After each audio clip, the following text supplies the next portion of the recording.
Welcome to our channel. ఏంటి ఈ హడావిడి ఏంటో అని చూస్తున్నారా? టైటిల్ అండ్ థంబ్నెయిల్ చూశాక మీకు అర్థమైపోయి ఉంటుంది. అవును, మా అమ్మ నందికేశ్వర నోము అయితే పడుతుంది. అసలు నందికేశ్వర నోము అంటే ఏంటి అని మీరు అనుకోవచ్చు. నేను చెప్తా, జాగ్రత్తగా వినండి. నందికేశ్వర నోము అనేది తెలుగువారి సాంప్రదాయాల్లో ఒక ముఖ్యమైన వ్రతం. ఈ నోము ముఖ్యంగా ఐశ్వర్యం మరియు సకల సౌభాగ్యాల కోసం మహిళలు ఆచరిస్తారు. పరమశివుని వాహనమైన నందిని పూజించడం ద్వారా శివపార్వతుల అనుగ్రహం లభిస్తుందని నమ్మకం. పురాణాల ప్రకారం ఒక పేదరాలు ఈ నోమును భక్తితో ఆచరించి పార్వతీ పరమేశ్వరుల పంపిన అతిథులకు, అదే నంది, భైరవుడు, సూర్యచంద్రులకు సంతృప్తిగా భోజనాలు పెట్టి వారి దీవెనలతో అపారమైన ధనవంతురాలు అవుతుంది. ఈ నోము పట్టడం వల్ల ఇంట్లో దరిద్రం తొలగి సుఖ సంతోషాలతో వెళ్ళి విరుస్తాయని భక్తుల విశ్వాసం. ఇక మా పెద్దమ్మ లక్షగాజుల నోము అయితే చేసుకుంటుంది. మరి ఒకే ఇంట్లో 2 నోములు ఎట్లా చేసుకుంటాం? ఈ వీడియోలో చూసేయండి. వచ్చిన వారికి మా అమ్మవారి దర్శనం ఉండాలి కదా, అందుకే ఒక చిన్న అమ్మవారి బొమ్మని అలంకరణ అయితే చేస్తున్నాం. మా ముద్దుల అమ్మవారు మీకు నచ్చిందా? మరి ఇంత పెద్ద నోము మా ఒక్కరి వల్లే ఎట్లా అవుతుంది? సహాయం కోసం మా చుట్టాలు కూడా వచ్చేశారు. స్టార్టింగ్లో మీరు ఇది చూసే ఉంటారు.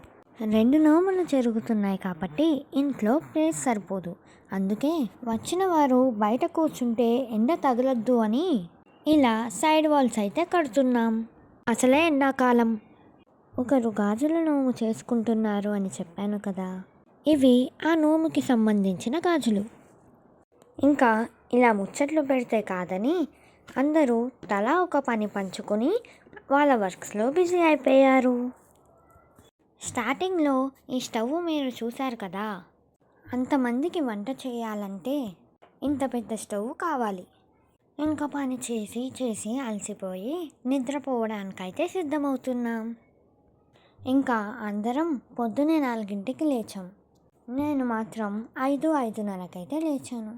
పెద్దవాళ్ళు చెప్తే ఏమో అనుకున్నాను, కానీ పొద్దున లేస్తే ఆ ప్రశాంతతే వేరబ్బా. ఇంకా నాలాగా ముచ్చట్లు పెడితే అయినట్లే అని మా అమ్మమ్మ ఇంకా మా చుట్టాలు పనిలోకి దిగిపోయారు. నందికేశ్వర నోము కోసం 3 పదార్థాలు అయితే చేస్తున్నాం. అప్పాలు, పులగం మరియు ఉండ్రాలు. 100 మంది వస్తారు. వారందరికీ ఉండ్రాలు పెట్టాలంటే 4-5 కూర్చుంటే కానీ అవ్వదు.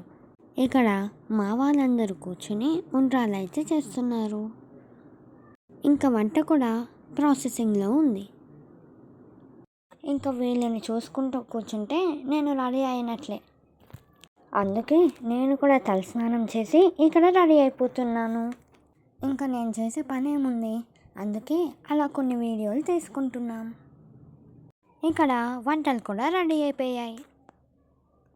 అసలైన వ్యక్తి మా అమ్మ కూడా రెడీ అయిపోయింది. ఇంకా మా చుట్టాలు కూడా వచ్చేస్తున్నారు. ఇంకా అందరూ కలిసి ఇక్కడ కూర్చుని ఉండ్రాళ్ళు అయితే చేస్తున్నారు. ఇంకా తిన్నవారందరికీ నీళ్ళు ముఖ్యం కదా. అసలే ఎండాకాలం, అందుకే 10 క్యాన్ల కూల్ వాటర్ అయితే తెప్పించాం. ఇంకా అందరూ అయితే వచ్చేస్తున్నారు. నేను ఇలా వీడియో తీస్తుంటే పని ఎవరు చేస్తారు చెప్పండి? అందుకే ఒక మంచి ప్లేస్ సెట్ చేసుకుని అక్కడ కెమెరా పెట్టేసి వెళ్ళిపోయా. అన్ని నిమిషాలు మీరు చూడలేరని స్పీడ్ అయితే చేశాను. చూసేయండి మా కష్టం.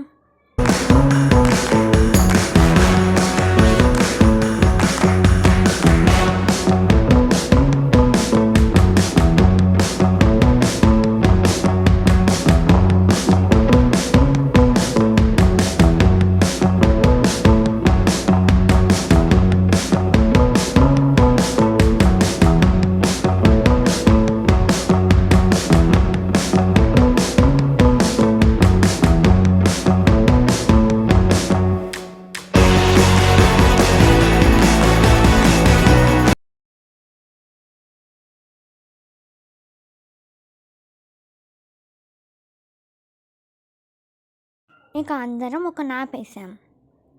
ఇక అందరం అలా కాలక్షేపం చేశాం. మళ్ళీ ఈ ఛాన్స్ ఎప్పుడు వస్తుందో. ఇక అందరికీ వాళ్ళ ఇంట్లో కూడా పనులు ఉంటాయి కదా, అందుకోసం అందరూ బయలుదేరుతున్నారు. ఈ వీడియో మీకు నచ్చిందా? అయితే లైక్ చేసుకోండి, సబ్స్క్రైబ్ చేసుకోండి అండ్ కామెంట్లో ఎలా ఉందో చెప్పేసేయండి. ఇంకా నందికేశ్వర నోము గురించి డీటెయిల్స్ అన్నీ డిస్క్రిప్షన్లో ఇచ్చేసాను. మరి ఇంకెందుకు లేట్ చూసేయండి. మళ్ళీ కొత్త వీడియోలో కలుద్దాం. Bye bye.